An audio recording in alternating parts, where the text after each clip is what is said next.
plusieurs au cours d'un débat. Après la polémique sur l'absence des 6 autres, les 5, crédités de davantage d'intentions de vote, ont joué le jeu.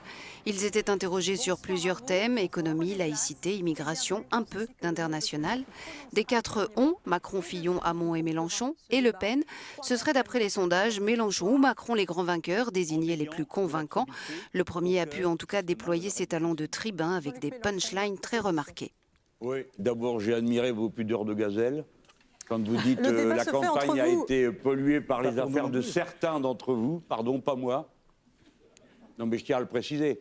Ici, il n'y a que 2 personnes qui sont concernées, M. Fillon et Mme Le Pen. Ça pourrait venir. Les 3 autres, nous n'avons rien à voir avec tout ça. Une limite aux illégaux, de quoi parlez-vous? Et comment vous les comptez? Vous pouvez toujours inventer des quotas, vous pouvez inventer des tickets, tout ce que vous voulez. Il y a toujours quelqu'un qui passe à côté. Alors qu'est-ce que vous en faites? Vous le jetez à la mer? Le second s'est fait remarquer particulièrement dans cet échange avec Marine Le Pen.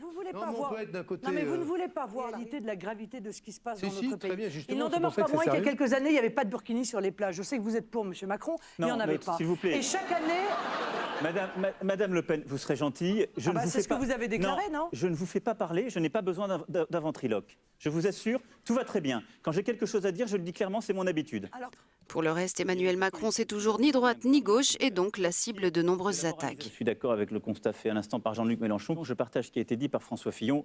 Je crois que c'est encore pour moi. Non mais monsieur Macron, c'est pas du tout une attaque à votre égard, vous n'êtes pas le seul. En même temps, vous vous ennuieriez sans moi.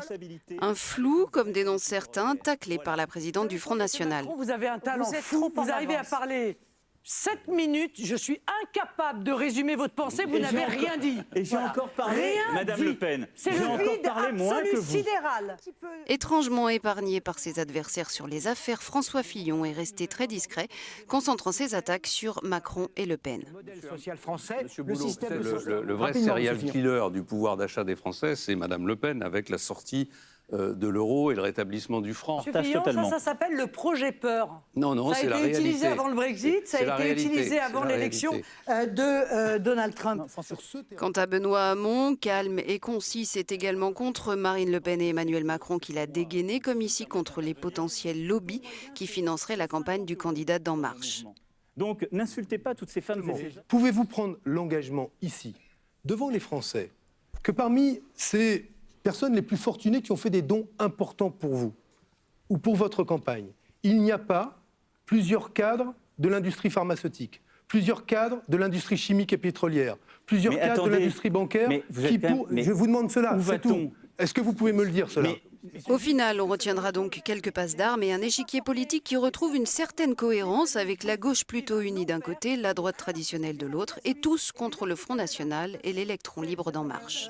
La démonstration...